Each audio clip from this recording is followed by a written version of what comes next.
على أسعد النبيين وأشرف المرسلين نبينا محمد وآله وصحبه أجمعين وبعد السلام عليكم ورحمة الله وبركاته. We thank Allah subhanahu wa ta'ala for the opportunity to have this program now, inshallah, and we pray that Allah subhanahu wa ta'ala will guide our deliberations from the beginning to the end. As we know, this is a program being organized by the Islamic Forum of Nigeria on Sokoto Caliphate, and the aim, the objective is for us to be educated about what is in the Sokoto Caliphate for us in different aspects of our life, intellectual, economic, political, leadership, and all aspects of our lives as Muslims living in 21st century Nigeria, and to try to learn some lessons from the legacies of the Sokoto Caliphate and try to apply them in developing ourselves in this 21st century. The topic of discussion today, which is the third in the series, is on leadership values and good governance in the perspective of the Sokoto Caliphate Triumvirate. We all know the Triumvirates are the three founding scholars and leaders that found the Sokoto Caliphate: Usman bin Fodi, his brother Abdullahi bin Fodi, and his son Muhammad Bello. And the speaker for today is Professor Salisu Shehu, who doesn't need any introduction, the Executive Secretary of the Islamic Forum of Nigeria, and also the Deputy Secretary General of the Nigeria Supreme Council for Islamic Affairs, Nigeria Supreme Council for Islamic Affairs. Professor Salisu Shehu doesn't need any long introduction, but Alhamdulillah, as his students and mentees, we all know that we have learned a lot from him as a scholar who has been able to combine between oratory and being prolific, a scholar, an intellectual, and an activist. He has been able to balance between all this. And Alhamdulillah, we have read a lot of his works, including a book that he has written on social justice and leadership responsibilities in Islam, a primer on good governance in Nigeria, in which he made a lot of references to the legacies of the Sokoto Caliphate in terms of leadership values that we are, inshallah, going to learn more about today. We all know Nigeria. If everybody talks about the challenge of Nigeria, the consensus, almost consensus, is the fact that the trouble with Nigeria, as Shino Achebe said, is nothing but leadership. So, inshallah, today we're going to discuss that, and based on our program, okay. Now, please share the screen, Mr. Chairman, Dr. Nabil, the program. You have stopped the screen share.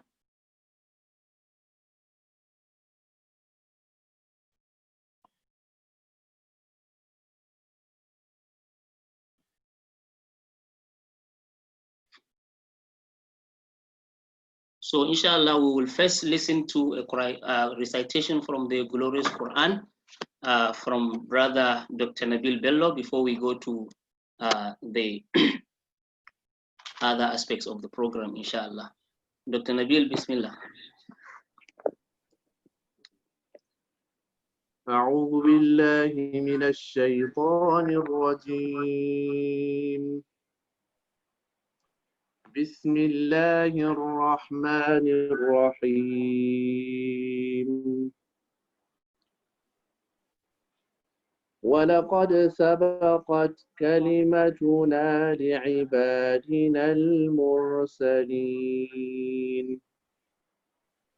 إنهم لهم المنصورون وإن جندنا لهم الغالبون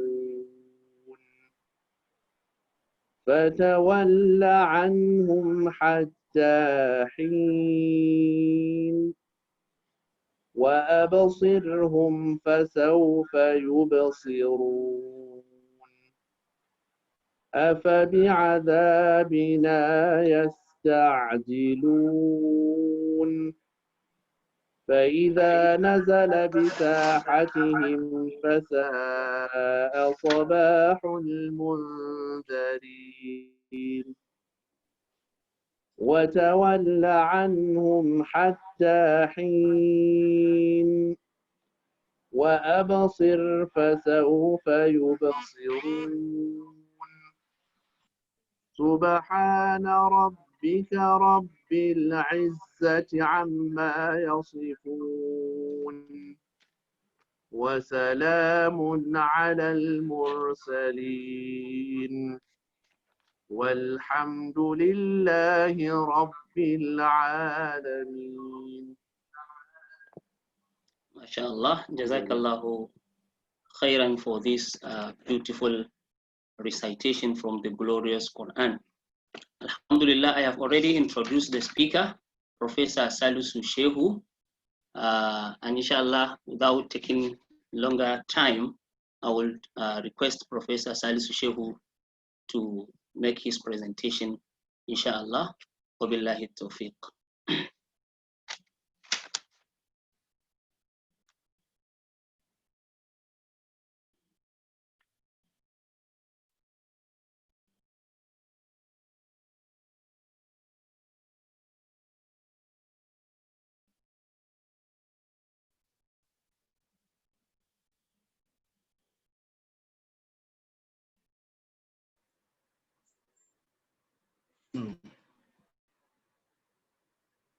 أعوذ بالله من الشيطان الرجيم بسم الله الرحمن الرحيم الحمد لله رب العالمين والصلاة والسلام على رسول الله وعلى آله وصحبه ومن والاهم بإحسان إلى يوم الدين رب اشرح لي صدري ويسر لي أمري واحلل عقدة من لساني يفقه قولي وبعد السلام عليكم ورحمة الله وبركاته.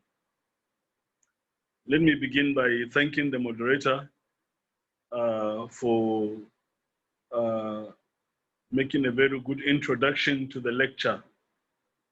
And I believe he has stated the reasons why we initiated the Sokoto Caliphate lecture series. We need to educate the world about the legacies of the Sokoto Caliphate leaders, the intellectual legacies of the Sokoto Jihad leaders. But much more importantly, we need to educate our younger ones who know next to nothing about the history of the Sokoto Jihad, the history of the Sokoto Caliphate, and the relevance of that history to our present circumstances and contemporary situation. So I don't have to take much time on that. And it has also been stated that this is the third lecture in the series. And there will be about 5 more lectures, inshallah, on the Sokoto Caliphate lecture series. The topic of my presentation, as stated by the moderator, is leadership values and good governance in the perspective of the Sokoto Caliphate triumvirates. This word triumvirates means the 3 leaders, the 3 intellectual leaders of the Sokoto Jihad or of the Sokoto Caliphate, meaning Sheikh Usman bin Fodio rahimahullah, Sheikh Abdullahi bin Fodio rahimahullah, and Sultan Muhammad Bello rahimahullah. Now, the outline of my presentation on this topic will be as follows. The first thing I will discuss is the importance of leadership and the significance of political authority in Islam. Then I will discuss the crisis of leadership and the quest for responsible leadership and good governance. The next thing is an attempt to define good governance, both from the from the conventional perspective and the Islamic perspective. Then I will discuss the Sokoto Jihad leaders I will give a general resume, just a brief one, about the biography of the Sokoto Jihad leaders. Then this will be followed by a general overview of the writings of the Sokoto Jihad leaders on leadership, politics, social justice, and good governance. The next thing will be discussion of specific perspectives of the Sokoto Jihad leaders on leadership and good governance. And then the next thing, or the final thing, will be conclusion and recommendations. Now, talking about the importance of leadership in Islam and the significance of political authority, we wouldn't have to take long time discussing this. In an hadith that is reported by Abu Dawud, the Prophet ﷺ demonstrates to us the importance of leadership when he says that when three persons are going to travel, they must appoint one of them to lead them, that is to be their leader. Now, on the basis of this and many other sources of Sharia, Sheikh Abdullahi ibn Fodio in Diya'ul Hukam says, let it be known that appointing a leader is obligatory upon Muslims based on sources of Sharia and also the ijma of Muslim scholars, that it is an ijma. There is a consensus among Muslim scholars that appointing leaders is obligatory. Muslims cannot stay without leadership. It will be an abomination that a society or community stays without leadership. Other scholars that affirm this position include Ibn Hazm al-Andalusi, when he says that there is an ijma, there is a consensus among all Muslim scholars, among the Sunni, the Shia, the Murji'ah, and the Khawarij, that there is a consensus across all these groups that appointing a leader is obligatory. Shaykh al-Islam Ibn Taymiyyah made the same assertion. Ibn Khaldun in Muqaddimah also made the same assertion. Now, it is instructive to note that even in animal communities, there is leadership. There is hierarchy of leadership. There is distribution of roles and distribution of duties and responsibilities, even among animal communities. The Quran has affirmed that. The Quran has told that there is leadership among animal communities. In the story of Sulaiman alayhi salam in Surah An-Naml, Allah tells us the command that was given by the queen ant to her fellow queen that they should all retire to their halls lest they be smashed by Sulaiman and his horse. Ya ayyuhan lam nudkhulu masakinakum la yahtimannakum Sulaiman wa junuduhu wa hum la yash'urun. In Islam, all the five pillars of Islam are governed by leadership, and they are being carried out through leadership. They are being executed through leadership. Kalimatu Shahada, for example, if a person wants to convert to Islam, he must declare Kalimatu Shahada before a Muslim leader. And then Salat cannot be performed in congregation without leadership. Zakat can only be executed with leadership. The same thing about fasting. A leader has to declare that fasting should begin and fasting should end when the month of Shawwal is sighted. And so also about Hajj. None of the Islamic pillars can be executed or can be observed or conducted or carried out without leadership. This reminds me about a wise saying of one of the pre-Islamic poets of Al-Afwa Al-Awadi, when he says, La yasluhun nasu fawda la surata lahum, wa la surata lahum idha juhaluhum sadu. That people's affairs will never be good without an organized leadership. So leadership is necessary in human communities, but even much more necessary in Islamic communities.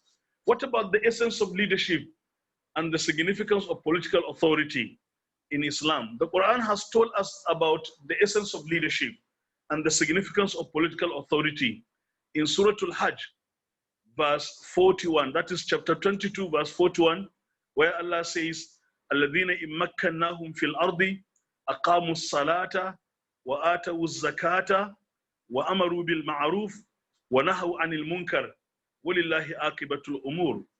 Those Muslim rulers who, if we give them power in the land, they enjoin compulsory observance of regular prayers, the payment of zakat, and they enjoin goodness and righteousness, al-ma'ruf and al-munkar. They forbid evil, that is munkar, and with Allah rests the end of all affairs. So in Islam, leadership is about establishing the worship of Allah subhanahu wa ta'ala on earth, establishing morality and moral uprightness on earth, enforcing moral uprightness on earth, and establishing justice, as it is also indicated in Surah Sad, in the story of Dawood alayhi salam, where Allah says, Ya Dawood, inna ja'alnaka khalifatan fil ardi fahkum bayna an-nasi bil haqq wa la tattabi' al-hawa an fayudillaka an sabilillah. Innal ladhina yudilluna an sabilillahi lahum adhabun alimun bima nasu shadidun bima nasu yawm al-hisab. So the essence of leadership in Islam and the significance of political authority in Islam is about establishing the worship of Allah, establishing justice and fairness on earth, and enforcing morality on earth. It is instructive to note that both Sheikh Usman bin Fodio and Abdullahi bin Fodio, in Diya'ul Siyasat and in Diya'ul Hukam, respectively, that is to say, Sheikh Usman bin Fodio in Diya'ul Siyasat, Sheikh Abdullahi bin Fodio in Diya'ul Hukam, mentioned this duty about enforcing the laws of Allah, establishing justice, and prohibiting evil as the cornerstone of leadership, the primary essence and significance of leadership in Islam.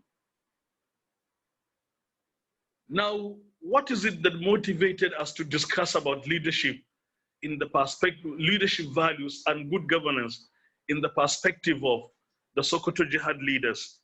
What actually motivated us is that there is actually a crisis of leadership. Like the moderator started saying, there is crisis of leadership, and hence the quest for good governance is becoming more and more momentous, ubiquitous. So there is crisis of leadership. But I want to look at this crisis of leadership from two dimensions. In the first dimension, I am worried about the leadership crisis within Muslim societies, within Muslim organizations, and within Muslim communities. What characterizes the problem of leadership in many Muslim organizations and Muslim communities is incompetence, ineptitude, and naivety in leadership, lack of proactiveness and tactfulness in leadership, insensitivity and lack of responsiveness in leadership, lack of vision, lack of sense of mission, and there is usually no planning, no strategic thinking among many Muslim leaders in Muslim organizations, in Muslim communities, and in Muslim societies, and even at global level. You can see Muslim countries are the most challenged in terms of the issue of leadership. Unfortunately, many Muslim countries today are in disarray.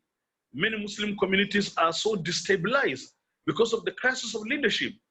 Now, when you look at it from the perspective of our national living, that is in the Nigerian perspective, leadership crisis has become so endemic that ordinary Nigerian today loses hope about the possibility of getting responsible leadership. Unfortunately, we can see the monumental corruption that is taking place even in the present dispensation.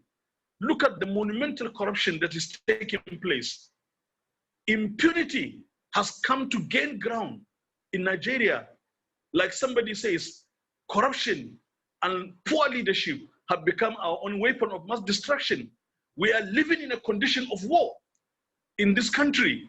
Even countries that are in war, their conditions cannot be as worse as our own condition in this country because of poor leadership. So there is real crisis of leadership in our country. But even globally, you can see that there is crisis of leadership in many countries. People are yearning for responsible leadership. People are yearning for, good governance in all parts of the world. This is attested to by many scholars and by many organizations. For example, United Nations Economic and Social Commission for Asia and the Pacific asserted that recently the terms governance and good governance are gaining ground, are increasingly being used in development literature, because bad governance is being increasingly regarded as one of the root causes of all evil within our societies. Bad governance is responsible for, poverty. Bad governance is responsible for, all sorts of impunity that is going on in many countries, but most especially in our own country. Bad and poor schools, very poor healthcare delivery system, very filthy environment, diseases, and all sorts of, very terrible conditions in our own society, in our country. So there is real crisis of leadership. Now, this brings us, to further assertion that is made about this issue. When Hassan and Young stated that issues of good governance are being widely discussed and debated all over the world today. There is today a flurry of activity to better understand not only the social, economic, and political imperatives that underpin the nature and purpose of good governance, but also to appreciate the cultural sources and traditions which have contributed to and influenced the way we govern societies and manage our own business enterprises. This underscores the need for us to look at or to look into the intellectual heritage of the Sokoto Caliphate on issues of leadership values and issues of good governance. Now, the importance of good governance is further, emphasized by the late Kofi Annan when he says good governance is perhaps the single most important factor in eradicating poverty and promoting development in the world today. Now, having discussed this, we now move to define leadership and good governance. I wouldn't take time in defining leadership. Many of us know the definition of leadership, but what about good governance? The term good governance, as has been asserted by many scholars, is actually a new term. I can even say that when I was a university student over 30 years ago, I can hardly remember mention of the word good governance. This is a new coinage, good governance. Many scholars have stated that it was first, coined by the World Bank and several other development literature. So it's a very recent term.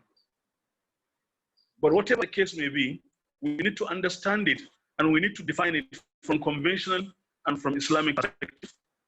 In this regard, let me first of all define it from the conventional perspective.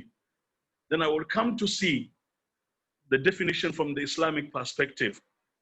Good governance, as defined by UNESCO, that is United Nations Economic and Social Commission for Asia and the Pacific.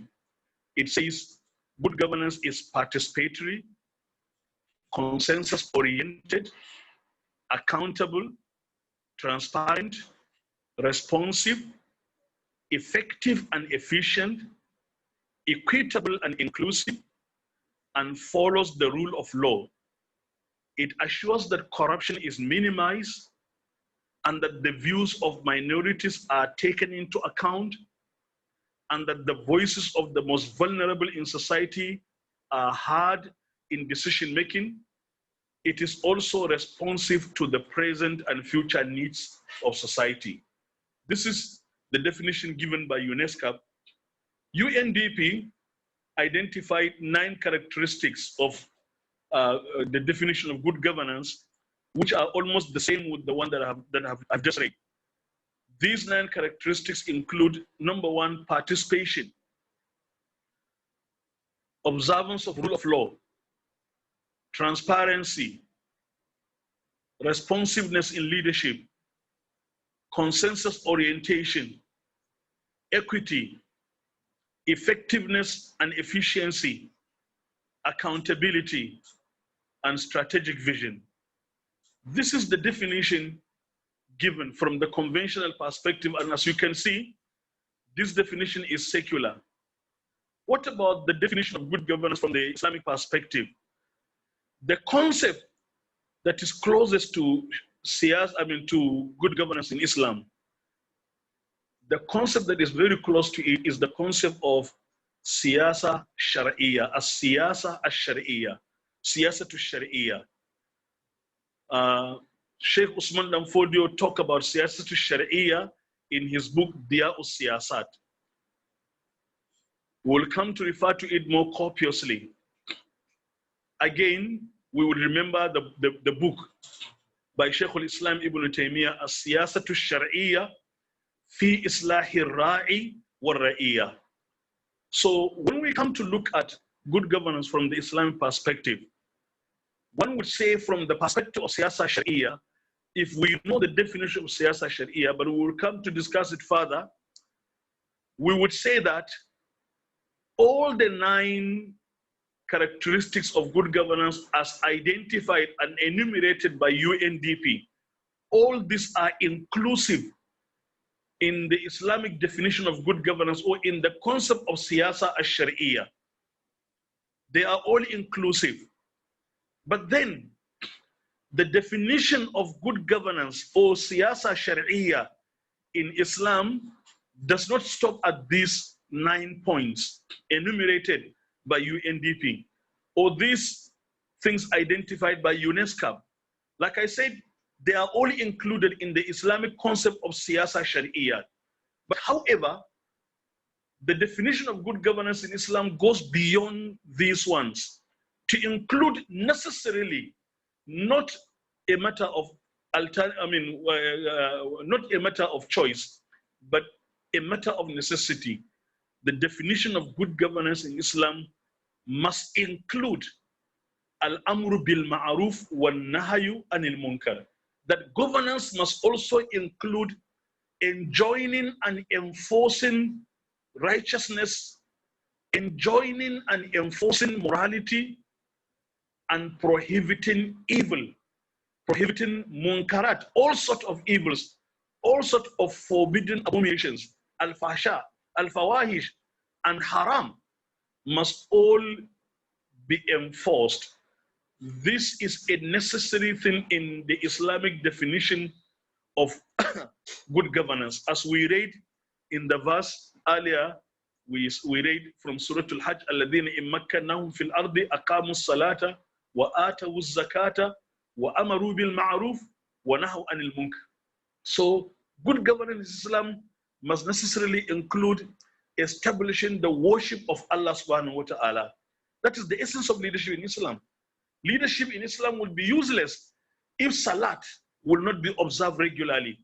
Leadership in Islam will be useless if zakat will not be observed. Leadership in Islam will be useless if zina and all sorts of abominations are allowed to spread in the land. If alcohol will be consumed freely, all these are, munkarat. So in Islam, good governance, in addition to all those things that are just mundane, good governance in Islam include al-amru bil ma'ruf wa nahyu anil munkar wa iqamati salah wa ita'i zakah, as the case is always, inshallah. Now, having given this definition of good governance, now let us talk about the Sokoto Jihad leaders or the Sokoto Caliphate leaders in brief. I'm not going to talk about when Sheikh Usman Danfodio was born, how he started his education, this and that. I'm not going to go into those details. I will just say one thing. I will just say one thing, which was an assertion that was made by one of the renowned scholars of Sokoto Caliphate, that is Professor Last. Professor Last says the Sokoto Jihad was a revolution of the young, a revolution of the young. And we will just tell us about the Sokoto Jihad leaders from the perspective of this statement or assertion made by Last when he says revolution of the young. What does he mean? He means that the Sokoto Caliphate leaders or the Sokoto Jihad leaders and Caliphate leaders were very young people. Even at the point when the Sokoto Caliphate was established, these people were very young. When we talk about Sheikh Usman Danfodio, people might think that we are talking of people that are in their 60s or in their 70s, but these were young people. Sheikh Usman Danfodio was born in 1754 and he began preaching in 1774. You can see that he began teaching and preaching at the age of 20. He just began the movement at the age of 20. Sheikh Abdullahi Danfodio was 12 years younger than Sheikh Usman Danfodio. So he was very young. But then what is even more instructive is that at the time when Sultan Muhammad Bello, that is when eventually the Caliphate was established, at the time when Sultan Muhammad Bello became the Amir al-Mu'minin and the Sultan, he was just above 30 years. He was only above 30 years when he became the Amir al-Mu'minin. And Sheikh Usman Danfodio, when the Caliphate came into reality, he was just around 50 years old. You can see they were young people that actually established the Sokoto Caliphate. If there is any lesson in this, especially for our young ones, is that this should inspire us. Those of our young ones, this should inspire us. The most amazing thing is that while these people were young, look at it. They were teaching, they were preaching, they eventually embarked on jihad. Then eventually the Caliphate was established. They embarked on statecraft and administration. But in spite of all this, and in spite of the young age, look at the knowledge they amass. Look at the books they wrote. The Arabic they write, and the Arabic the Arabic they wrote and the Arabic they spoke is superb. You can imagine if they went to any Arab country to study, but they all studied here. But they write Arabic without any blemish. This should inspire the young ones among us. Having said this, let us look at now, let us go into the real discussion about their perspectives on leadership and on good governance. First, we begin with a general overview of the writings of Sokoto Jihad leaders on leadership, politics, social justice, and good governance. In the first instance, we need to make the point that Sheikh Usman Danfodio was out for a general reform, a general religious reform. He came out to reform the religion generally and to revive it as it was being practiced in Hausa land. So the main thrust of the Sheikh's teaching, preaching, and writings were first and foremost the issue of the purification of religious creed, that is Aqidah, and purification of worship, that is Ibadat, from polytheism, that is from Shirk, and from idiosyncrasies, that is Khurafat, and Bid'ah, innovations, and also teaching people about moral uprightness and the purification of the soul, that is akhlaq and tasawwuf.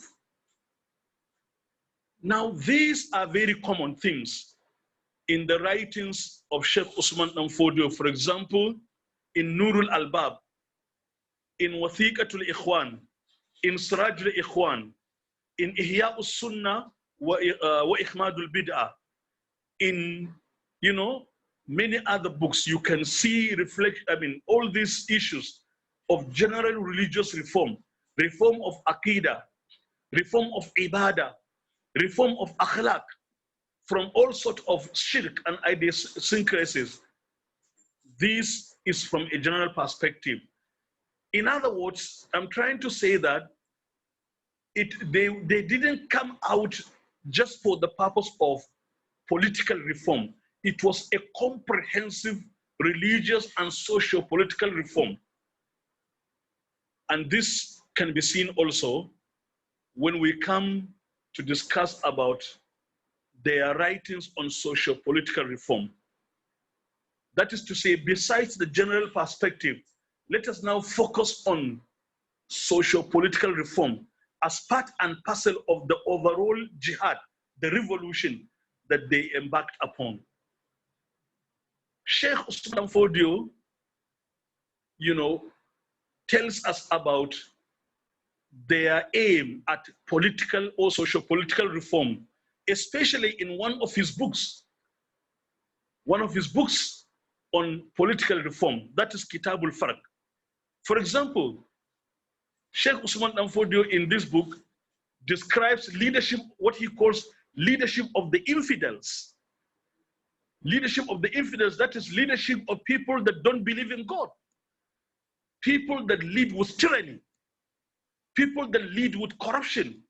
He says, one of the ways of their governments is they're intentionally eating whatever food they wish, whether it is religiously permitted or forbidden, and wearing whatever clothes they wish, whether religiously permitted or forbidden, and drinking whatever beverages they wish, whether religiously permitted or forbidden, and riding whatever riding beast they wish, whether religiously permitted or forbidden, and taking whatever women they wish without marriage, whether religiously permitted or forbidden, and spreading soft decorated carpets as they wish, whether religiously permitted or forbidden. You can see the kind of, mission that Sheikh Usman Fodio came out with in terms of political reform. Now, this is about fighting corruption in leadership, fighting fraud in leadership, looting from the public treasury. This is further initiated in many other writings of Sheikh Usman Fodio. Now, some of the famous writings of the jihad leaders on socio-political reform, there are many, they wrote many on socio-political reform, but some of the famous ones that are presented here, but not chronologically, include, for example, Kitabul Farq, part of which we just read. Kitabul Farq by Sheikh Usman Fodio, Al-Masail al-Muhimma, also by Sheikh Usman Fodio, Diya'us Siyasat by Sheikh Usman Fodio, and then there is, for example, Bayan Wujub al-Hijra by Sheikh Usman Fodio. There is Usul al-Adl, also by Sheikh Usman Fodio. When we come to Abdullahi Fodio, we will see that he wrote more than the rest on issues of governance, leadership, and statecraft. One of the most famous of his writings on this is Diya'ul Hukam. There is Diya'u Ulil Amri wal Mujahidin fi Siratin Nabi wal Khulafa'ir Rashidin. There is Diya'ul Umara. There is Diya'ul Sultan, and so on and so forth. Sultan Muhammad Bello also wrote a number of books on socio-political reform, leadership values, and governance. For example, the famous among them is his magnum opus, that is Usul al-Siyasat.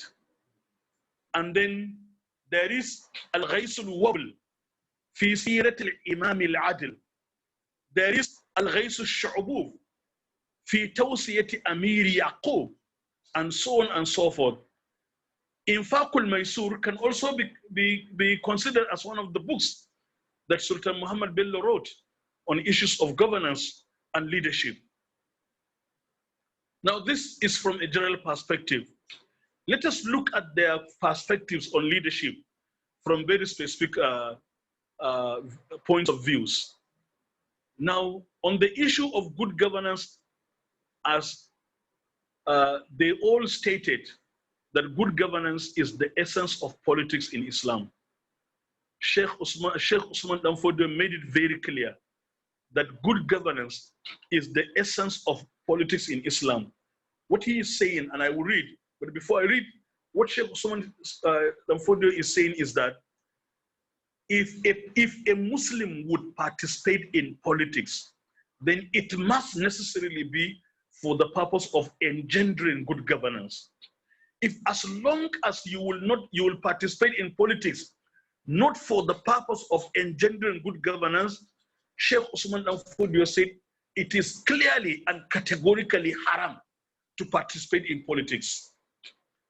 But he says that for the sake of enforcing good governance and engendering good governance and responsible leadership, participating in politics is obligatory. He says in Diya'u Siyasat that siyasa is of two categories. There is what he calls siyasa adila and siyasa zalima. Siyasa adila and siyasa zalima. What is siyasa adila?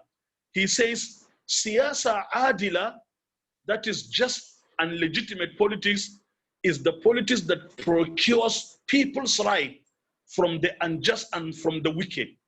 It is the politics that also sanctions and reprimands the perpetrators of corruption and evil.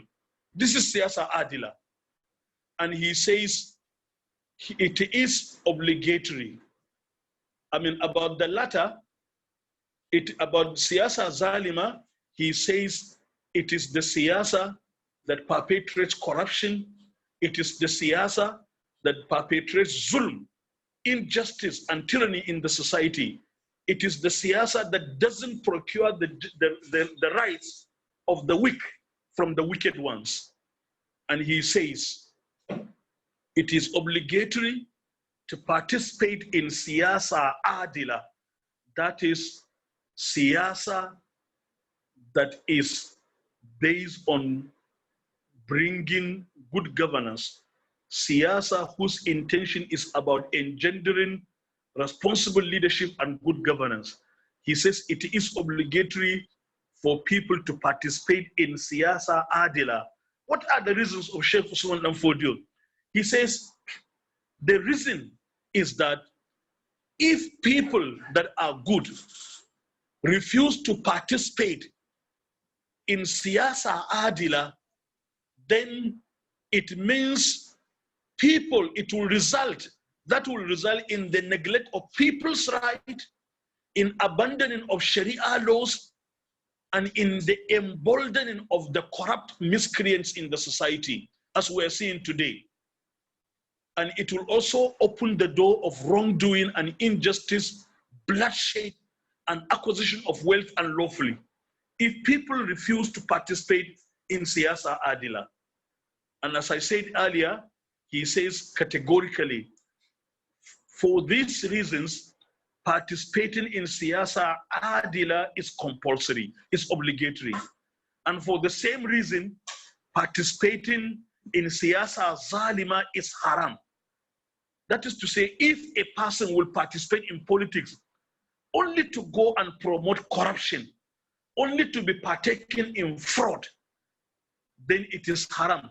He should know that he is just dining, eating, and clothing himself in haram. This is very clear as far as Sheikh Usman Danfodio is concerned.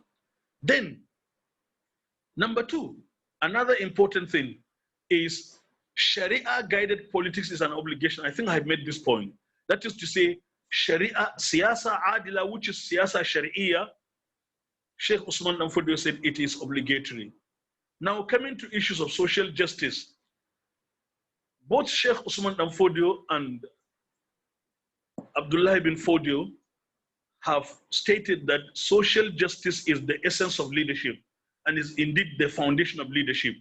For example, in Diya'us Sultan by Sheikh Abdullahi Lamfodio, he says this is obligatory, that the leader must ensure justice, and that means to give every owner of right, of any kind of right, his or her own right duly, regardless of whether it is from oneself. That is, even if the right were from the leader, then the leader must ensure that he gives that right to whom it is due.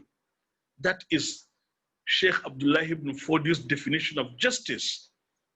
He said it makes no difference whether that particular right supposed to be procured were upon the leader himself or upon someone who is close to the leader or among the subjects. The leader must ensure that people's rights are procured and people's rights are given duly. Leadership will be useless if people will not get their own rights, if people's rights will not be protected. Especially, the most important right is the right to live in and the right to own property. If people will just be killed indiscriminately, if people's life will be unworthy of protection by the state, leadership would be useless. So I think this is very important to emphasize, especially in our present situation in Nigeria, where killings are just going on, unfortunately, on a daily basis. On a daily basis, not in single digits, not only in double digits, but sometimes killings are going on in triple digits. Hundreds of people will just be killed at once. So unfortunate, there were times even the killings took place in 4 digits, thousands of people, like the killing that happened in Baga, where over 2,000 people were killed just at a go. And today people are just continuously being killed. So the leader must protect people's right. And this is the essence of leadership as far as Sheikh Abdullahi Fodio is concerned in Diya'u as-Sultan. What about equality before the law? It is instructive to note that in his Usulul Adl, while enumerating the principles of justice, Sheikh Usman Dan Fodio mentioned as the 5th principle that the leader should consider and always see himself as part of and equal to the subjects in respect of all issues, in respect of all complaints, and in respect of all problems presented before him. He should see himself as equal to all subjects. Everybody should be equal before the law. A practical illustration of this equality before the law was given by Sheikh Abdullahi bin Fodio in Diya'ul Hukam, when he says, in a very practical illustration, he says, it is in the interest of justice to treat equally any 2 disputants with regard to their entry into his presence. When 2 people that are disputing are coming to you as a leader or as a judge, for example, as they are coming to you, Sheikh Abdullahi Fodio said it's necessary to treat them in the way you even receive them, in terms of the way they sit, in terms of the way he looks at them, how he addresses them in all matters connected with them without showing favor to either of them. Whoever greets him between the 2, he should not return the greeting with an excessive mood of cheerfulness, nor kindness, and must not talk much to him. That is to say, maybe this one is closer to you in a way. They greeted you, and then you begin to ask the other person, how about your children? Iyali, how is the family? Because this one, you don't know him, you may not ask him those questions. He says, when they come to you as a leader and there are 2 disputants, you have to judge between them. You must not even show excessive mood of cheerfulness to one of them more than the other. You shouldn't show kindness to one of them more than the other. You should not even talk to one of them more than you talk to the other. Even the way you look at them, meaning that you should not be looking pointedly at one while neglecting the other. This is a practical illustration of equality before the law in a very minute sense, as depicted by Sheikh Abdullahi ibn Fodio in Diya'ul Hukam. Now, coming to the issue of, this is what we have just discussed is about the issue of supremacy of the rule of law, equality before the law, right to fair hearing. That is issues about retributive justice. Then coming to the issues of distributive justice in leadership, that is the principle of equal opportunities, equitable distribution of wealth, and equitable distribution of opportunities. People in the society, in the country, must have equal access to opportunities. Opportunities should not be, shared unequally, just as wealth should not be shared unequally. Like Allah says, كَيْ لَا يَكُونَ دُولَةً بَيْنَ الْأَغْنِيَاءِ مِنْهُمْ. In Diya'ul Umara, for example, Sheikh Abdullahi ibn Fodio dedicated a whole section of a chapter on what he calls Masariful Amwal. Masariful Amwal. How wealth should be distributed in a nation, or in a country, or in a society, or in a community. He says, in this section, Sheikh Abdullahi concisely discussed the distribution of zakat and the distribution of the wealth in public treasury, that is Baytul Mal.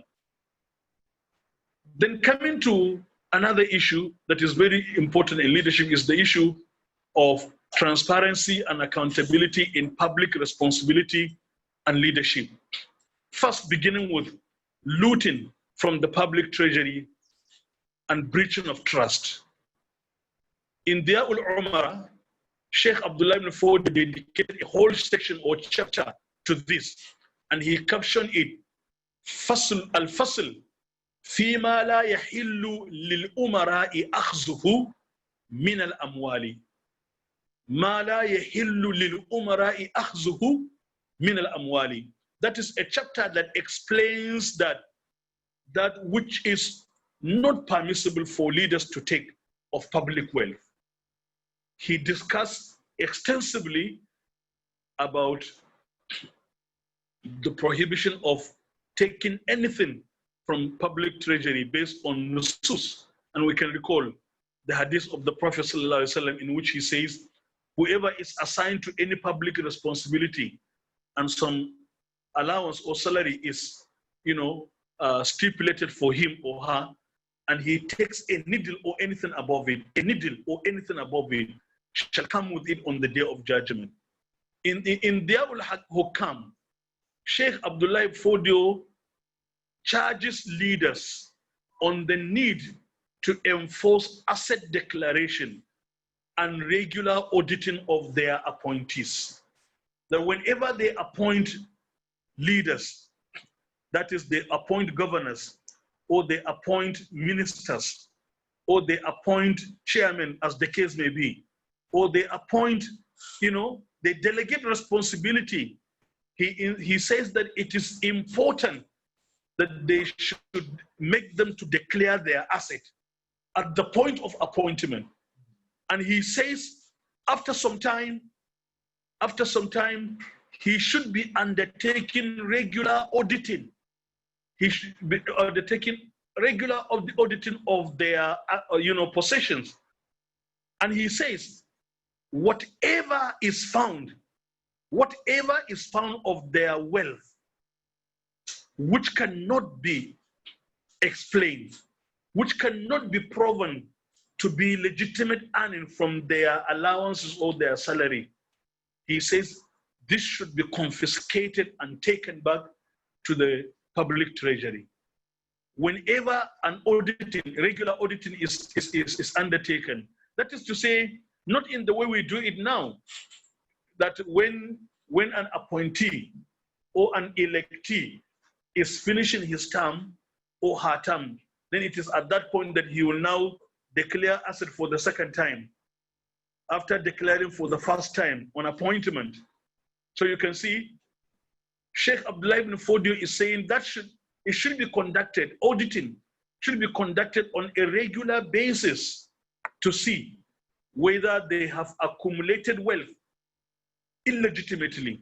And whatever is got is seen to be illegitimately acquired should be confiscated by the leader. What about taking bribe or any form of gratification in leadership? Sheikh Abdullahi ibn Fodio again gave very clear and unambiguous ruling on this in Diya'us Sultan wa ghayrihi min al-ikhwan. He says, of the kinds of wealth that are made unlawful by Allah to the umara wa ghayrihim, that is wa ghayrihim meaning rulers and others meaning their subordinates, their employees, their delegates, isn't it? Whom they delegate a responsibility. He said, of the wealth that is prohibited for them is all those are obtained through zulm, injustice, and oppressive exploitation. And one type of zulm, he says, is arisha bribes given to them, given to the sultan, that is to the president or to the governor, or something from one of two disputants, or from both of them before rendering justice, or even after it, So even after judgment, the qadi or the leader should not take anything from any two disputants. And similarly, acceptance of ordinary gifts by the sultan from subjects or citizens is the gate of all evils. If a leader will accept gifts from his subjects, so Sheikh Abdullahi Fodio in Diya'us Sultan says, that is the gate of all evils. That is to say, even not at the point of Sharia, of litigation, whatever the case may be, even not at that point, just ordinarily, for the leader or Al-Qali, for example, to be accepting gifts from his subjects, that is the gate of all evil, in the sense that when any situation happens and they are arraigned before you, the person that regularly gives you gifts and you collect, you may not be able to be fair. That is what Sheikh Abdullahi ibn Fodio means. He says, once gifts find inroads to a ruler or leader, justice and equity and righteousness instantly get compromised. They instantly they are instantly stripped up from him. Now, another issue is delegation of authority based on merit and supervision as cornerstones of leadership and good governance. That is to say, assigning responsibilities and delegating authorities on the basis of trust and on the basis of merit.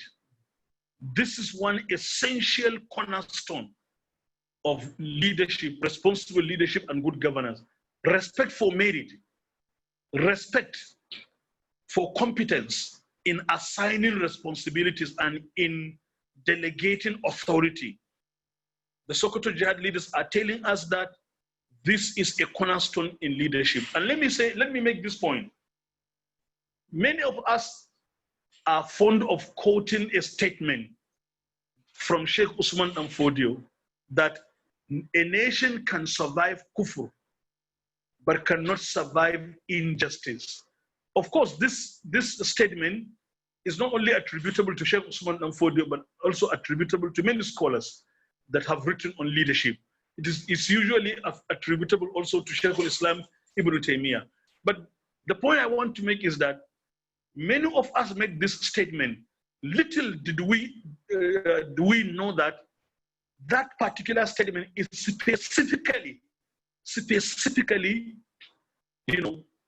related to this issue of assigning responsibilities based on merit and competence.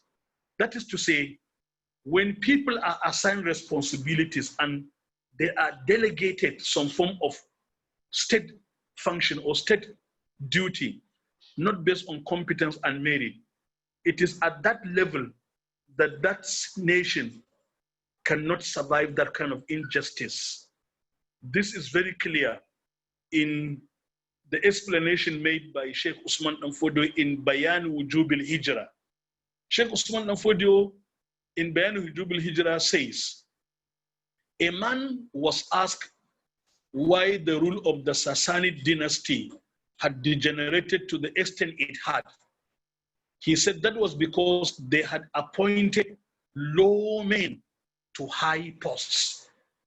When lowly people are appointed to hold very high public offices that they don't deserve, then that is the kind of injustice that nations will never survive. This is the interpretation of the verse in Surah An-Nisa, which Shaykh al-Islam Ibn Taymiyyah took time to discuss in Siyasat al-Shari'iyah. Inna Allah ya'murukum an tu'addu al-amanati ila ahliha. This amanat, which is the one referred to by Prophet Muhammad sallallahu alaihi wasallam in the hadith, in which he was asked, when will the hour strike? Mata sa'a ya Rasulallah? Qala idha duyi'at al-amana. When amana is betrayed. Wa kayfa ida'atuha? How will amana be betrayed, ya Rasulallah? He said, tawsidul amri ila ghayri ahlihi. When people that do not deserve responsibilities are assigned, when incompetent people are assigned to hold on certain positions in public responsibility, this is ida'atul amana, and it is the injustice that nations will never survive. One of the swiftest ways, Sheikh Usman Danfodio in Bayan Wujub al-Hijra says, one of the swiftest ways of destroying a kingdom is to give preference to one particular tribe over another, or to show favor to one group of people rather than another, and draw near those who should be kept away, and keep away those who should be brought near. A king was asked after he had lost his throne, what brought your rule to an end? The king replied, he said, being intransigent in my views and neglecting to seek advice. So consultation, seeking advice, and assigning people based on competence and merit to responsibilities is a cornerstone in leadership. I can see that I have taken quite a long time, and I know there are people who will ask questions and make comments. So I will have to stop here, not because I have exhausted the discussion on the leadership values and governance, good governance, which they have discussed in many of their books, but I have to stop here. But let me say that if we need for additional knowledge on this subject matter, we may need to refer to Dr. Mahmoud Tukur, Leadership, the Relevance of Values. It was his PhD thesis, which was published as a book with this title, and it was essentially on leadership values as enunciated by the Sokoto Caliphate. Another important reading is the book written by Dr. Hamid Boboyi, which is Principles of Leadership according to the founding fathers of the Sokoto Caliphate. And perhaps people may also wish to refer to my small book, which the moderator mentioned at the beginning. That is Engendering Good Governance, the Perspective of the Sokoto Jihad Leaders. That is one. And then there is Social Justice and Leadership Responsibility in Islam, a primer on good governance, which is a bigger one. But before I end, let me make these quick recommendations. Because of the point I made earlier that leadership crisis has become endemic in our own society, I wish to recommend that first, we Muslims community in Nigeria especially, we need to institute what we may call catching them young. We need to institute a purposeful leadership training, scheme for our younger ones. Especially, we can develop modules on leadership from these books of the Sokoto Jihad leaders.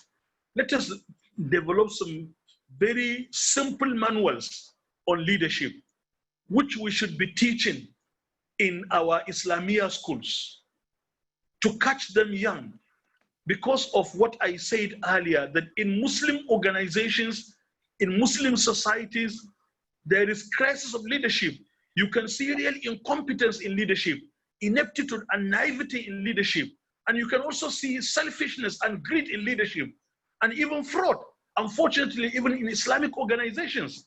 So we need to institute purposeful and conscientious, leadership training to younger ones in order to catch them young. Is very important. And there are a lot of, nusus of the Quran and Hadith, and also from sayings of many scholars on the need to instill values to younger ones. We have to do this very seriously as a very necessary long-term plan in order to arrest the crisis of leadership in our society. Recommendation number 2, this may be considered by the Sultanate Council. We can advance this to the Sultanate Council. Sultan Foundation also may take this as a challenge, that we need to institute Leadership Training Institute. Let us establish Leadership Training Institute by the Sokoto Sultanate Council, or by the Sultan Foundation, or by Usman and Fodio University, or by Bayero University, Kano. Let us institute some Leadership Training Institute in which the leadership values as taught by these Sokoto Jihad leaders should be the manuals or the modules that should be, we should be training people, so that we can be organizing leadership training programs for all categories of people in the society, for newly elected officials at the local government level, or at the state level, or even at the national level, for governors, for parliamentarians, and all sorts of. If you go close to some of these politicians and you have a discussion with them, you will find that some of them are terribly ignorant about leadership and the essence of leadership and the values of leadership. So we need to take it serious, the need to organize leadership training.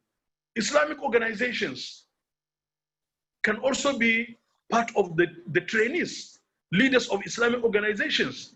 But then Islamic organizations also, like the MSS is doing. MSS is doing well in this regard. The Muslim Student Society of Nigeria, they have leadership training program. All other Muslim organizations should have leadership training programs. And some of the books written by the Sokoto Jihad leaders in some leadership training programs can be used either as a form of training manual or as a form of ta'alim manual, ta'alim bain al-maghrib wal-isha, or ba'da subwi, in a camping program, so that young people, Muslim youth, will be taught about leadership, will imbibe these leadership values, and so on and so forth. These are some of the few recommendations I can make. Wallahu ta'ala alam. Thank you for your time. Thank you for listening. Wassalamu alaikum wa rahmatullahi wa barakatuhu. Alaikum assalam wa rahmatullahi wa barakatuhu. Thank you very much, Professor Salisu Shehu, for this very educative and enlightening presentation. Alhamdulillah, it's as usual of Professor Salisu Shehu's presentation. We pray that Allah subhanahu wa ta'ala will reward him abundantly for this presentation and will bless the little he has given, because he says it's part of it. I'm sure if he had the time, he would have also spoken for an additional 1 hour without exhausting the points perhaps he has prepared in the slides. May Allah reward you abundantly for this presentation. Actually, I was making efforts for about 5 to 7 minutes to communicate with the host on the issue of time. I wanted to, Alhamdulillah, Prof stopped at the appropriate time. I have gone through the list of participants, and I have seen that we have some of our scholars with us. And I have checked whether there are questions. Actually, I have not seen much questions. Perhaps people will raise some questions or send some questions, and we will consider them briefly, inshallah. For those who might also want to raise their hands, they can do so, so that probably we'll give chances to about 3 people for for questions. Before then, we may probably request some of our scholars who are with us to say a word or two as comments to the presentation that have been made. But before then, I think it's important to stress some of the points, not necessarily as summarize. I mean, in a form of summarization. The presentation has dwelt on the issue of good governance. He said there wouldn't be need for defining what is leadership, but he defined good governance, and he connects it in the Islamic perspective from as-siyasa ash-shar'iyya, which many scholars of Islam have written about. Ibn Taymiyyah and Sheikh Osman bin Fodi and other scholars have written on, and even presently, contemporary scholars have continued to write about, like Sheikh Yusuf al-Qardawi has a book, As-Siyasatu Shari'iyya fi Dawi Nususi Sharia wa Maqasidiha. And then he also emphasized the statement of Professor Murellas, one of the leading scholars on the Sokoto Caliphate, on the fact that the Sokoto Jihad was actually a revolution of the young. And therefore, reform is something that is expected to be initiated and executed and managed by the young. And so this is one of the most important lessons we should learn from the legacies of the Sokoto triumvirates. He talks about also their intellectual contributions, the books they have written in different aspects of life, including, of course, politics, governance, and leadership, which he quoted a number of books that they wrote, which it's important for us as young Muslims trying to bring change in our society to try to read those books and try to see how we can implement them in bringing changes in our society. And then he emphasized the need for catching them young, which he says it's about purposeful leadership training for the young, so that we will know the leadership values propagated by those scholars, which are in line with the principles and teachings of Islam, so that inshallah we will produce the next generation of leaders who are qualified in all aspects intellectually and all aspects of the required leadership skills. He emphasized, he proposed something very important, which is the issue of having training manuals and establishing a leadership training institute, which he recommended that the Sultan Foundation or the Sultanate Council or Bayero University, Kano, or any of the relevant institutions should try to establish, so that we will have purposeful leadership training for the young. You can't be a leader without knowing what is leadership. As somebody says, you can't be a leader if you are not a reader. Readers of today are the leaders of tomorrow. And so we need to read about leadership, and of course we need to be taught about what is leadership. May Allah reward you abundantly, Prof. And inshallah, I hope Malam Inua is with us here. I saw his name, unless if he has left. He is with Sultan Foundation, and I believe probably he will say a word or two. I have seen also Dr. Salahuddin Yusuf and Professor Muhammad Babangida and some others. But I think these three, it will be relevant if we can give them, even if it is 2 minutes, for them to make a comment or two. Starting from Dr. Salahuddin Yusuf. Sir, you're welcome if you are with us.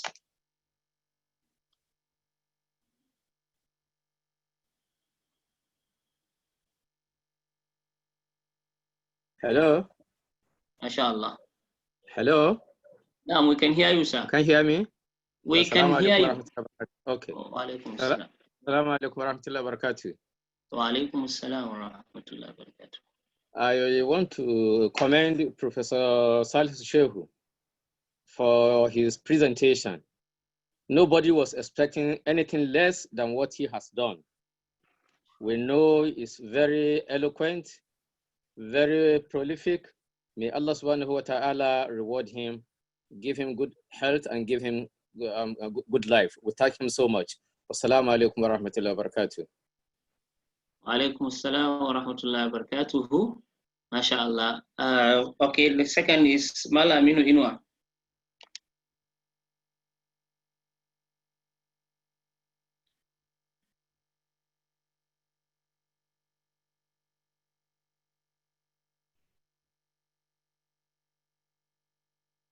I hope Malamino is still with us. I'm trying to look for.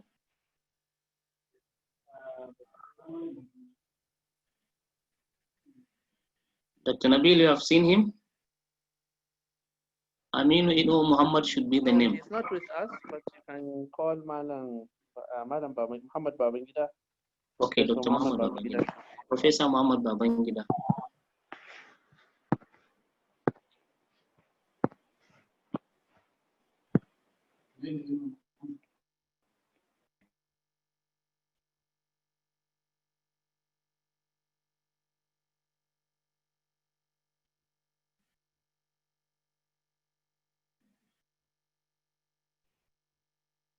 Is Prof. Muhammad Babangida with us? I saw him before. But, yeah, I've still seen his name.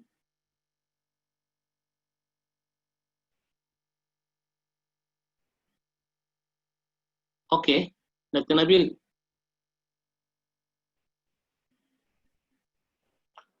It's like Professor Muhammad Babangida is also not with us, please. Okay, I have seen Muhammad Babangida, so I thought it's Professor Muhammad Babangida.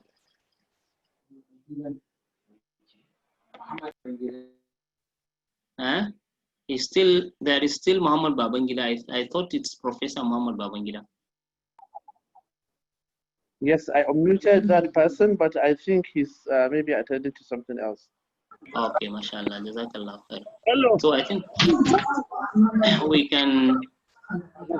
Okay. Let's check those whether there are hands.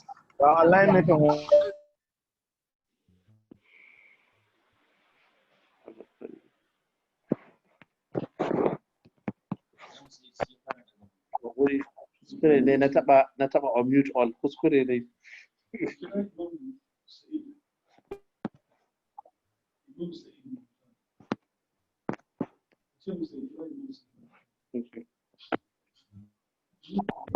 Dr. Rashid Abdullahi.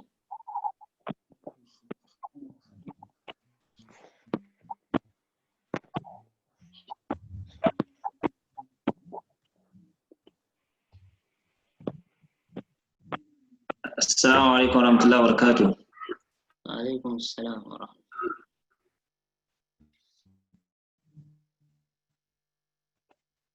Wa alaikum assalam wa rahmatullah. Dr. Rashid, go ahead. MashaAllah, jazakumullahu khairan. Thank you very much, Dr. Nabil. My question, or rather, a call.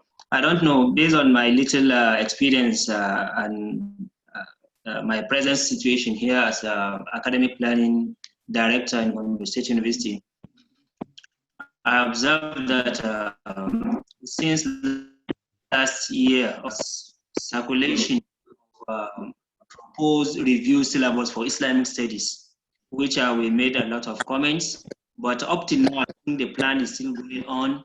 Actually, the entire new syllabus of Islamic studies in Nigerian University is taking totally away all courses related to Sokoto Caliphate and that of Kanam Barno. So I don't know, maybe our elder brothers and fathers are aware of this. And if they are aware, I don't know what have they been doing. We wrote to the NUC, but when they published the proposed syllabus, actually the one they sent to us without those courses is still what they are proposing to use. So I don't know, maybe they are aware. Tell the Sultan is presently. Wassalamu alaikum. Wa alaikum assalam wa rahmatullahi wa barakatuhu. Jazakallahu khairan. We would also, there is Muhammad Labaran will be given chance, and then Abdullahi Yusuf. These two will be given chance for questions quickly. Assalamu alaikum, the moderator. We also have Imam Saeed also waiting to speak. Okay, he has raised his hand. Yes, he raised. Anyway, with or without raising the hand, we will give him, inshallah. So, Fadal. Assalamu alaikum wa rahmatullah. Wa alaikum assalam. So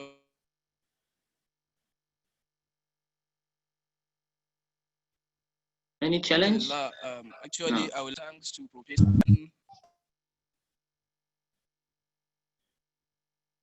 Brother, there is challenge. We can hear you. Can we have Can we have what? It seems you have connection challenge. Assalamu alaikum. Wa alaikum assalam. Yeah, I think we can go to the next person, Dr. Nabil. Who should I unmute? I said there is Abdullah Yusuf, and then we give Imam Saeed.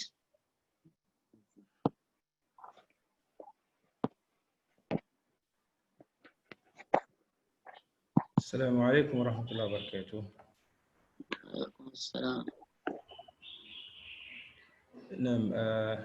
We thank Almighty Allah, and then very, very appreciative of the presentation of our professor. He's a role model, and then we appreciate the knowledge he has given us or shared. My question has to do with Sheikh has raised or has pointed out situations where Muslims are supposed to ensure there is good governance in community. My question now is, as a Muslim community, how do you come together? How do you form a force to be able to rise to take over a political leadership to ensure equity and justice in a dominant non-Muslim country, or when the non-Muslims are at the lead and then there is no good governance? How, as a Muslim community, how do you take over or ensure good governance is done? That's my question. Jazakallah khairan. Finally, we go to Imam Saeed.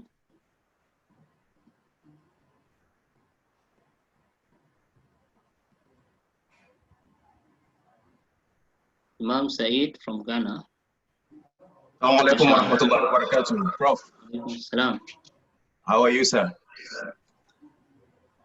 MashaAllah. Thank you very much, Prof, for the delivery, and we are so much appreciative.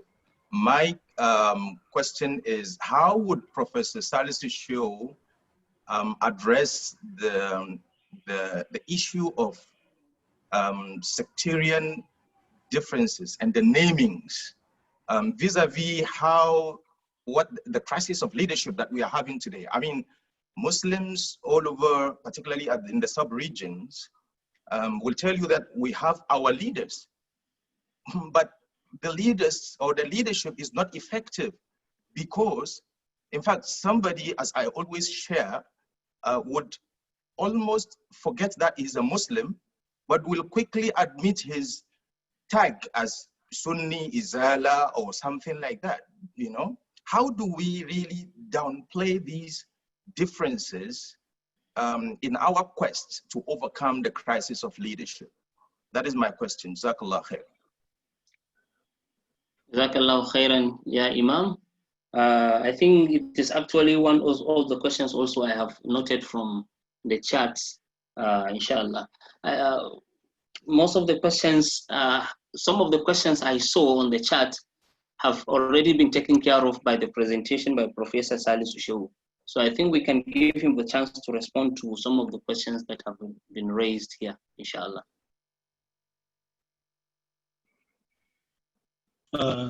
Thank you so much, moderator. And I thank the persons that asked the questions. And I appreciate also the comments, especially the comment made by Professor Rashid Abdul Ghani. I think those our lecturers in the departments of Islamic Studies and also NATAIS, the Nigerian Association of Teachers of Arabic and Islamic Studies, should stand up to work together to insist on the need to include the Sokoto Caliphate intellectual legacy, whatever form, in the syllabus of Islam. But again, one other important thing is that I would like to recommend, I missed this in my recommendations, I would like to recommend to Islamic universities, we have Islamic universities now coming up here and there. I would like to recommend to them that it will be important to include the history of Sokoto Caliphate in their general study programs.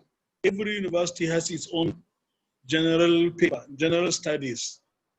So, like here in Bahrain University, for example, there is Foundation of Culture.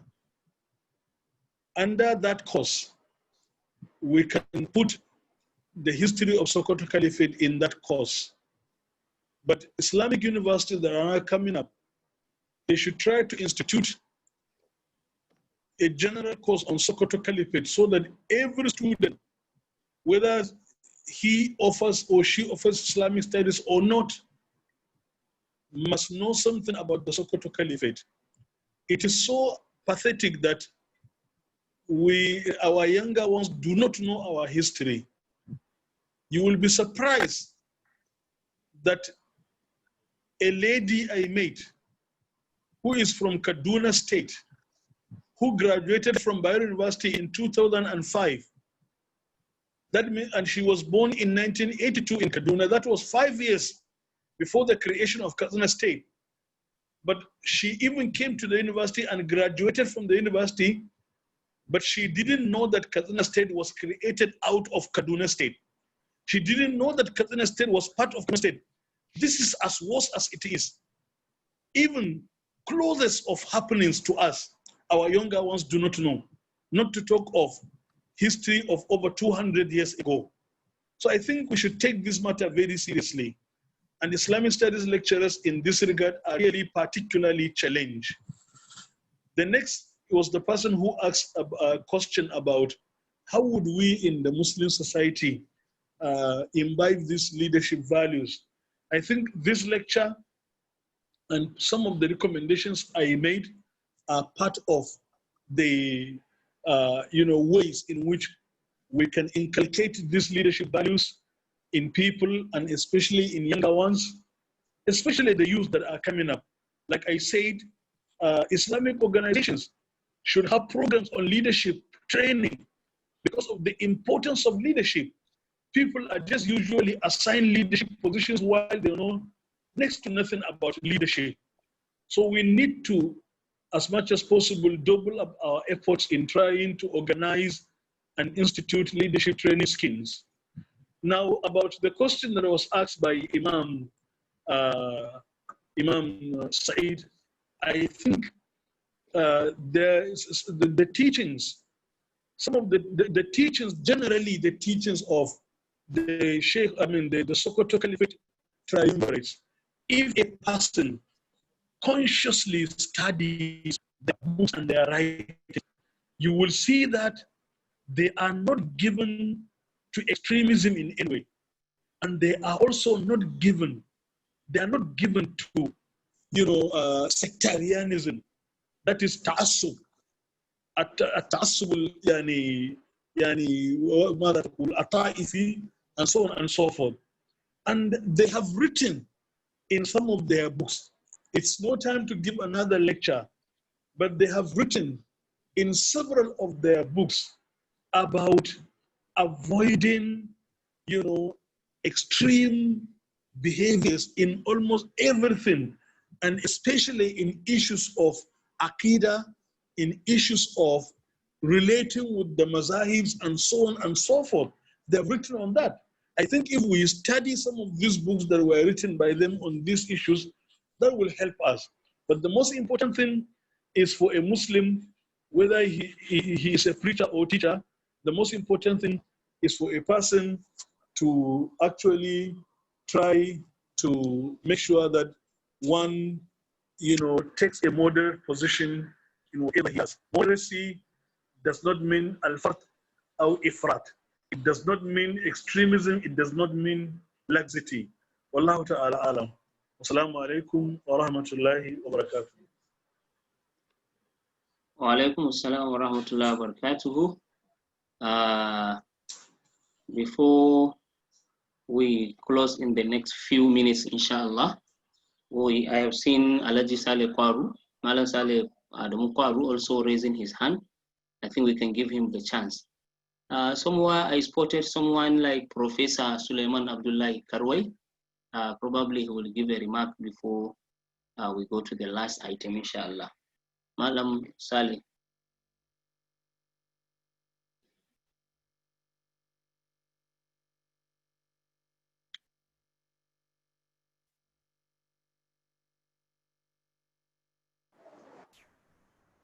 Nabil Malam Saleh Kwaru is.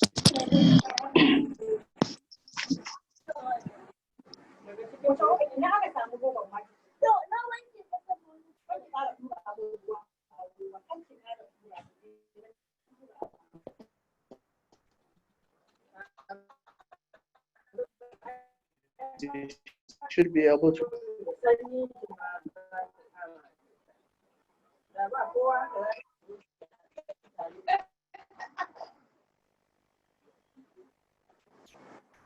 Yeah, Malam Saleh Kwaru is. You are unmuted. You can talk now.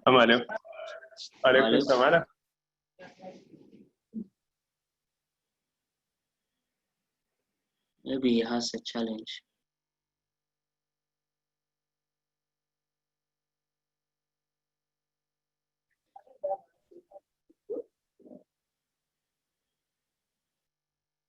Maybe he has a challenge. We can't hear you. Assalamu alaikum. Alaikum assalam.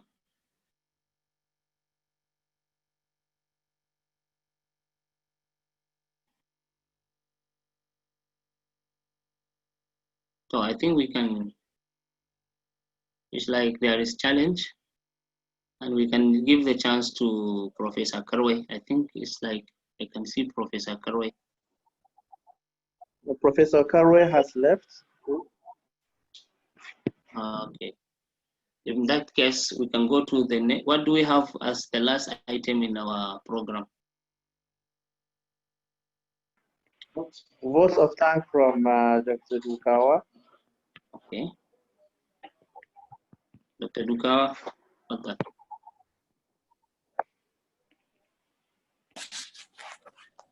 Assalamu alaikum wa rahmatullahi wa barakatuh. Alaikum assalam wa rahmatullahi wa barakatuh. Alhamdulillah, my task is simple. I can as well simply have said thank you all, and that will be that for that, about that, in that, regarding that. But I may be found liable for breaching protocol.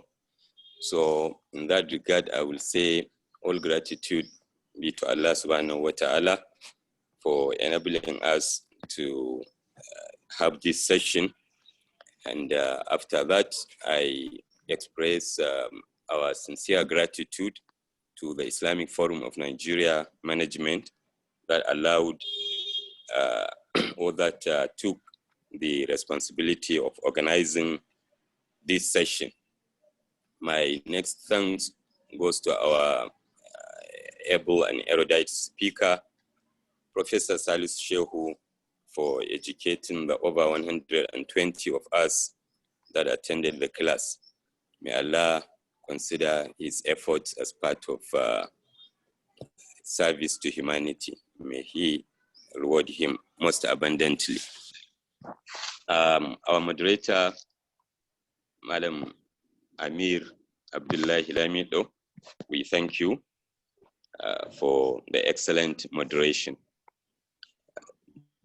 Dr. Nabil Bello, who is the chief host, and Malam Mustafa Awal, the co-host, have done well in managing the session. I also thank the over 120 participants who joined the Zoom individually and collectively. Finally, the LOC, it's been, that is the local organizing committee, is doing a good job since the beginning of this lecture series. And inshallah, next week, same time, same day, it's our hope we shall have another series and they will continue the good work they have been doing. We thank them very much. And finally, I repeat that all thanks be to Allah subhanahu wa ta'ala. Wa akhiru da'wana anil hamdulillahi rabbil alamin. Assalamu alaikum wa rahmatullahi wa barakatuh. Wa alaikum assalam wa rahmatullahi wa barakatuhu. We thank Dr. Dukawa for thanking everybody also, because he has not thanked himself. MashaAllah. And we apologize for those who might not have had the opportunity to ask their questions. We hope, inshallah, they can send the questions to us so that, inshallah, in the subsequent lectures, some of these issues might be addressed. I have seen many Professor Salisu Shehu brought ups with us, Barrister Khalil, Abdullahi, and many others. We thank you for participating in this program. Inshallah. Somebody is asking where to obtain some of these books that have been mentioned by Professor Salisu Shehu. Some of them are available for sale, I think, in the Arewa House bookshop, especially that of, I used to see this book, Principles of Leadership According to the Founding Fathers of the Sokoto Caliphate, at Arewa House, and some other books by Dr. Simon Bugaje. That of Professor Salisu Shehu, I doubt if it's available in the market, but if you go to the IIIT library, at least you can get a copy and read, including that of Mahmoud Tukur. I believe if you go to Arewa House, you may get a copy and buy, or at least get a copy and make photocopies. May Allah reward everybody abundantly. May Allah guide us as we await the next round of this very important program. وآخر دعوانا أن الحمد لله رب العالمين. Dr. Nabil, any other announcement? Yes, the only announcement is that next week, because it is going to be Arafah Day, we may not have another lecture, so it will be the following week after Salah, inshallah. Inshallah. Inshallah. So what next? You take over? That's all. وآخر دعوانا أن الحمد لله رب العالمين. ربنا آتنا في الدنيا حسنة وفي الآخرة حسنة وقنا عذاب النار. سبحان ربك رب العزة أما يصفون وسلام على المرسلين والحمد لله رب العالمين. السلام عليكم ورحمة الله.